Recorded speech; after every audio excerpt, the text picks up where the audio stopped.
आज हम chapter 5 homogeneous linear differential equation की एक्सरसाइज करेंगे। एक्सरसाइज फर्स्ट में कह रहा है solve the following differential equation. इसका हम फर्स्ट का सेकंड पार्ट करते हैं। हमने यहाँ क्वेश्चन नोट डाउन कर लिया, देन हमको इस तरह से लिख सकते हैं। मैं अपनी दूसरी वीडियो में बता चुकी हूँ उसको हम किस तरह अप्लाई करते हैं। एक्स की जगह ई की पावर जेड पुट करते हैं, देन हम इसको सॉल्व करेंगे। सॉल्व करके ये कुछ इस तरह से आ जाएगा। सॉल्व करने के बाद हम इसकी ऑक्सिलरी इक्वेशन निकालते हैं। ऑक्सिलरी इक्वेशन में हमें एम की वैल्यू निकल जाती है। देन हमारे पास ई एफ इस तरह से आ जाता है, और यहाँ पर हम ई की पावर जेड को हमने एक्स की जगह रिप्लेस करा था, तो वापस हम एक्स रिप्लेस कर देंगे। जैसे एक्स इजिकल्स टू ई की power z, then z equals to log x हो जाएगा। अब हम इसका पी आई निकालेंगे।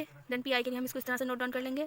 ई की पावर एक्स इंटू वी वाले फॉर्मूले से हम यहाँ पर ई की पावर जेड को आगे ले लेंगे, और इसके जो यहाँ पर 1 है उसको कर देंगे d+1 एंड -1। देन इसको कैंसिल हो जाएगा, और z की पावर 0, दैट इज अगर हम z को 2 बार इंटीग्रेट करते हैं तो हमारे पास z² आता है। देन पी आई हमारे पास निकल जाता है। देन इक्वेशन 2 का सॉल्यूशन y के लिए C F plus P I हो जाएगा।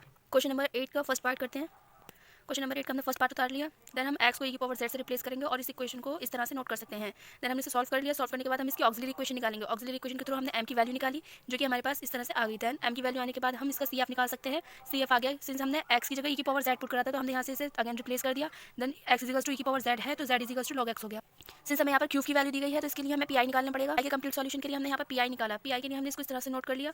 पहले क्वेश्चन के जैसे हमने यहाँ पर d की जगह d+1 पुट करेंगे दोनों में। देन यहाँ पर भी और यहाँ पर भी हमने d की जगह d+1 पुट करा। इसे सॉल्व करा। सॉल्व करने पर ये कुछ इस तरह से आ गया। अभी हमारे पास z बचा। जैसे कि हमने x के लिए किसी की पी आई निकालते थे तो इसे इन्वर्स बनाते थे, इसीलिए हमने यहाँ पर भी z के लिए इसे इन्वर्स में कन्वर्ट करा। कन्वर्ट करने के बाद हमने इसको एक्सपेंड कर दिया। एक्सपेंड करने के बाद हमने इसे सॉल्व कर, जब हम इसे सॉल्व करेंगे तो ये हमारा कुछ इस तरह से आएगा। देन हम यहाँ पर e की पावर x z की जगह x और z की जगह log x पुट कर देंगे अगेन। देन हमारे पास solution y equals to CF plus P I आ जाए। क्वेश्चन नंबर 16 करते हैं इसका। हमने ये क्वेश्चन नोट डाउन कर लिया। देन यहाँ पर हम x की जगह 1 प्लस x की जगह e की पावर z पुट करेंगे। देन x की वैल्यू हमारे इस तरह से आ जाएगी, और z equals to 1 plus this आएगा। दैट इज हम इसको इस तरह से लिख सकते हैं। यहाँ से अब हमने इसे सॉल्व करने के बाद ऑक्सिलरी इक्वेशन के थ्रू m की वैल्यूज निकाली। m की वैल्यू आने पर हम इसका CF निकाल सकते हैं। CF हमारा कुछ इस तरह से ये आ गया। सिंस हमें क्यूब दिया है, हमें इसे पी आई निकालना पड़ेगा। देन हमने इसको इस तरह से लिख लिया। हमें पता है हम किसी भी कॉस या साइन के फंक्शन के लिए पी आई निकालते हैं, तो वहाँ पर डी स्क्वायर की जगह -a² पुट करते हैं। देन हमने यहाँ पर डी स्क्वायर की जगह -a² पुट करा, तो हमने देखा कि ये वाला टर्म हमारा 0 हो जाएगा। इसलिए हम इसको यहाँ पर अप्लाई नहीं करेंगे। हमारे पास दूसरा होता है कि जिसमें हम इमेजनरी और रियल पार्ट के थ्रू करते हैं। देन हम यहाँ पर उसके थ्रू कर सकते हैं। मैंने यहाँ पर डायरेक्ट फार्मूला यूज़ कर दिया है। डायरेक्ट फार्मूला यूज़ करके यहाँ पुट कर दिया। देन पी आई हमारे पास इस तरह से निकल जाएगी। हम क्वेश्चन नंबर 14 भी इसी तरह से करेंगे, लेकिन हमें इसमें ये वाली जो वैल्यू दी है इसके थ्रू हम dy/dx एंड d/dx निकालेंगे, और उसकी वैल्यूज इनमें पुट कर इसे सॉल्व करेंगे। और सॉल्व करने के बाद हम इसे होमोजीनियस लीनियर डिफरेंशियल इक्वेशन बना लेंगे। देन फिर इसको हम इसी प्रोसेस के थ्रू सॉल्व करेंगे, जैसे कि अभी हमने और क्वेश्चन करे हैं। Chapter 6 ordinary simultaneous differential equation second करते हैं। क्वेश्चन नंबर सेकंड हमें कुछ इस तरह से दिया है। देन हम इसको इस तरह से लिख सकते हैं। 2 इक्वेशंस हैं। देन हम इन दोनों इक्वेशंस की हेल्प से एक बार x की और एक बार y की वैल्यू निकालेंगे। फर्स्ट हम y को एलिमिनेट करते हैं। इन दोनों की हेल्प से हमने y को एलिमिनेट कर दिया। x के टर्म में हमारे पास एक इक्वेशन आ गई। इस इक्वेशन के थ्रू हम इसकी ऑक्सिलरी इक्वेशन निकालेंगे। देन हमारे पास m की वैल्यू आ जाएगी। सिंस इसमें हमारा क्यूब नहीं है, तो x जो है सिर्फ CF के इक्वल ही वैल्यू रखता है। देन x की वैल्यू आ गई। अब हमारे पास x की वैल्यू आ गई। अब हम इस वैल्यू की हेल्प से यहाँ से y की वैल्यू निकालेंगे, लेकिन हम देखते हैं कि इन दोनों में ही dy/dt है और y भी है। देन हम इस इक्वेशन में से इनको सब्सट्रैक्ट कर देंगे। इक्वेशन 1 - 2। देन हमारे पास इक्वेशन कन्वर्ट हो जाएगी, और उसमें dx/dt और x की वैल्यू पुट कर देंगे। देन ये इक्वेशन कन्वर्ट होकर कुछ इस तरह से आ गई। इसमें dx/dt और x की वैल्यू यहाँ से पुट कर दी हमने। इन इक्वेशन में पुट करने के बाद हमने इसे सॉल्व करा। सॉल्व करके हमारे पास y की वैल्यू आ गई। क्वेश्चन नंबर 5 भी इसी तरह कर लेंगे, जो 2013 में आया है। क्वेश्चन नंबर 9 करते हैं। क्वेश्चन नंबर 9 हमने नोट डाउन कर लिया। हम इन दोनों इक्वेशंस को कुछ इस तरह कन्वर्ट कर सकते हैं। हम पहले y को एलिमिनेट कर x की वैल्यू निकालेंगे। इसके लिए हमने इसे एलिमिनेट कर दिया y को, और ये कुछ इस तरह से आ गई। यहाँ से हम इसकी ऑक्सिलरी इक्वेशन निकाल सकते हैं। ऑक्सिलरी इक्वेशन के थ्रू हमारे पास m की वैल्यू निकल आई। देन सिर्फ हमारा इसमें क्यूब नहीं है क्योंकि, तो x हमारा CF के इक्वल आ जाएगा। देन अब हम इस x की वैल्यू की हेल्प से y की वैल्यू निकालेंगे। देन अगर हम इसकी वैल्यू इसमें पुट कर दें dx/dt निकाल कर, तो हमारे पास y की वैल्यू आ जाएगी। इसलिए हम यहाँ से dx/dt निकालते हैं और इसकी वैल्यू इक्वेशन फर्स्ट में पुट कर देते हैं। इक्वेशन फर्स्ट में पुट करेंगे, देन ये हमारे पास कुछ इस तरह कन्वर्ट होकर आएगी। dx/dt की वैल्यू हमने इसमें पुट करी। पुट करने के बाद हमने इसे सॉल्व कर लिया। ओमेगा से ओमेगा कैंसिल आउट हो गया, और माइनस के अंदर मल्टीप्लाई कर दी। देन हमारे पास y की वैल्यू आ गई। x और y की वैल्यू हमने निकाली है। सॉल्यूशन क्वेश्चन नंबर 17 करते हैं। क्वेश्चन नंबर 17 में हमें 2 इक्वेशन इस तरह से दिए हैं। देन हम इनको इस तरह कन्वर्ट करके लिख सकते हैं। देन ये हमारे कुछ इस तरह से लिख सकते हैं। अब हम y को एलिमिनेट करेंगे। y को एलिमिनेट करने के लिए हम पहली इक्वेशन में d² + 1 से मल्टीप्लाई करेंगे एंड सब्सट्रैक्ट कर देंगे। देन हमारे पास ये इक्वेशन इस तरह कन्वर्ट होकर आ गई। अब हम यहाँ से इसकी ऑक्सिलरी इक्वेशन निकालेंगे। ऑक्सिलरी इक्वेशन के थ्रू हम इसके m की वैल्यू निकालेंगे।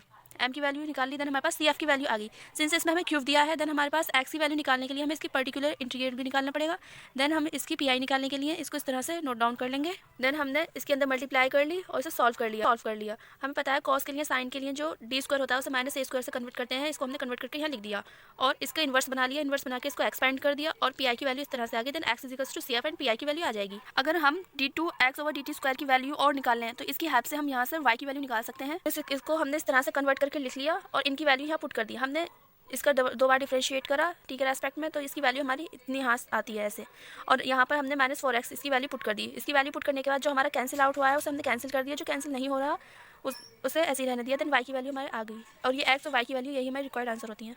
एक्सरसाइज 2 जो हमारी इंपॉर्टेंट है, इसका हम क्वेश्चन नंबर फर्स्ट करते हैं। क्वेश्चन नंबर फर्स्ट हमने नोट डाउन कर लिया, इसको first, second and third term की नोट कर लिया। देन हम फर्स्ट और सेकंड के थ्रू देखते हैं। जब हम इन दोनों को इक्वल करके लेंगे देन फिर हम इसका इंटीग्रेट करते हैं। इंटीग्रेट करने पर ये हमारा इस तरह से टर्म चेंज हो जाता है। अगेन हम इन सेकंड एंड लास्ट के 2 टर्म को लेकर सॉल्व करते हैं। इनको सॉल्व करने पर अगेन इसको इंटीग्रेट करते हैं। इंटीग्रेट करके y की वैल्यू कुछ इस तरह से आ जाती है। इसके सॉल्व करने के तरीके अपनी वीडियो में बता चुकी हूँ। सिंस हमारे इसमें 3 टर्म दिए गए हैं देन इसके सॉल्यूशन 2 आएंगे। अगर हमारे पास 4 टर्म होते तो सॉल्यूशन 3 आते। सिमिलरली क्वेश्चन 2 भी इसी तरह हो जाएगा। क्वेश्चन नंबर 8 करते हैं। क्वेश्चन नंबर 8 हमने नोट डाउन कर लिया। देन हम फर्स्ट एंड सेकंड टर्म से लेते हैं इसको, देन हम इसको इस तरह से कन्वर्ट कर सकते हैं। अगर हम इसको देखें तो ये डिफरेंशिएशन ऑफ x y है। देन जब हम इसको इंटीग्रेट करेंगे तो ये x y आ जाएगा और इन दोनों का अलग अलग इंटीग्रेट हो जाएगा। देन C1 की वैल्यू हमारे पास आ जाएगी। ये हो गया। अगर हम कुछ इस तरह से चूज करते हैं कि नीचे वाला जो टर्म है वो 0 हो जाता है, देन अगर हम फर्स्ट टर्म में x की, इसमें -y की और इसमें -z की मल्टीप्लाई करें और देन सबको ऐड कर दें तो नीचे वाला टर्म 0 हो जाता है। देन इसको कन्वर्ट करके इस तरह लिख सकते हैं और हमारा इसको इंटीग्रेट करने पर इस तरह से आंसर आता है। जो अगर अब हम बुक से आंसर मैच करना चाहते हैं तो आंसर मैच करने के लिए हम ये वाले टर्म्स ले लेंगे और इसमें मल्टीप्लाई करेंगे तो हमारे पास आंसर मैच हो जाएगा। अगर हमारा आंसर मैच नहीं हो रहा है तो ज़रूरी नहीं है कि हमारा क्वेश्चन जो है वो गलत हुआ है, क्योंकि हम कोई भी टर्म ले सकते हैं और बुक में अलग टर्म लेकर सॉल्व किया होता है। क्वेश्चन नंबर 10 हमारा 2020 में आया है। क्वेश्चन नंबर 10 हमने नोट डाउन कर लिया। फर्स्ट एंड सेकंड टर्म से लिया हमने, देन हमने इसको इंटीग्रेट करा। x और y में रिलेशन इस तरह से आ गया। हमने हम y की तरफ भी लगा सकते थे लेकिन हमने इसको x की तरफ इसलिए लगाया है ताकि ये टर्म जो है ये हमारा कोई कांस्टेंट में आ जाता है।